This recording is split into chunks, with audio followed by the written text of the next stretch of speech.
Merci d'être avec nous. On est d'accord, vous avez le même rôle que la CIM, la Société immobilière de Mayotte, et quasiment les mêmes objectifs, puisque vous parlez déjà de 5000 logements en 10 ans. En fait, Alma est un nouvel opérateur de logement abordable à Mayotte, créé par Action Logement.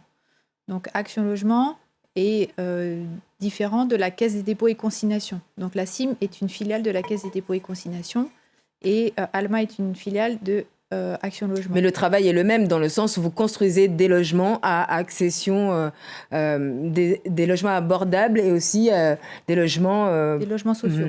En effet, donc nous, on va travailler en effet sur toute la gamme. Ce qui compte, c'est de créer des logements qui correspondent aux besoins des Mahorais, des ménages mahorais, des salariés. Et donc, on va développer une offre en logement locatif social, en logement intermédiaire pour les cadres et les techniciens intermédiaires, et également de l'accession sociale à la propriété qui est également fortement demandée par les familles. À quand les premiers chantiers ? Dès que possible. Donc, on est vraiment dans les starting blocks. Il y a justement une mission du groupe. Donc, j'ai déjà travaillé depuis 6 mois sur le sujet dans le cadre d'une préfiguration à la création de cet opérateur, justement pour passer tout de suite à l'opérationnel. Alors justement, dans votre conseil d'administration, vous avez comme partenaire le conseil départemental, évidemment, la communauté de communes du Nord et prochainement l'Académa. Qu'en est-il du reste ?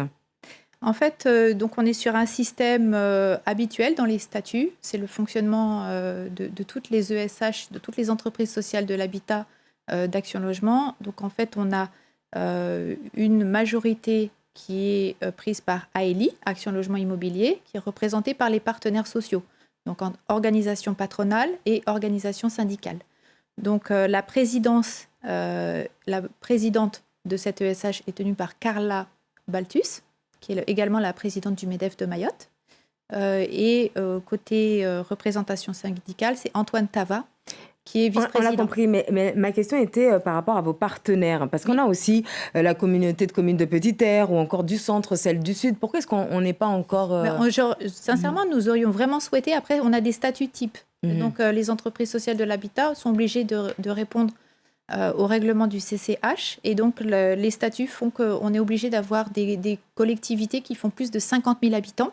Et donc, à Mayotte, forcément, la sélection s'est faite par le nombre d'habitants. D'accord. Donc, le besoin de logement, notamment en accession sociale à Mayotte, on le sait, est vraiment énorme. Donc, le fait que vous veniez sur le territoire, c'est donc un plus, tout simplement. C'est exactement. L'objectif, c'est d'augmenter la production de logements. C'est véritablement de passer à l'échelle supérieure en termes de production. Il y a donc plusieurs opérateurs qui sont maintenant présents sur le territoire. Et nous, on va apporter notre pierre à l'édifice grâce à notre savoir-faire, parce que le groupe Action Logement, ça représente quand même 1,1 million de logements en France.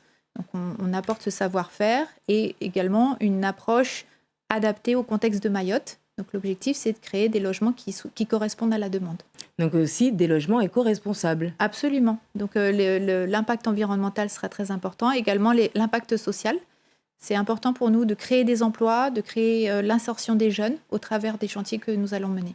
Merci beaucoup Delphine Sangodey d'avoir répondu à nos questions. Je rappelle donc que vous êtes la directrice générale de l'ALMA. Merci beaucoup.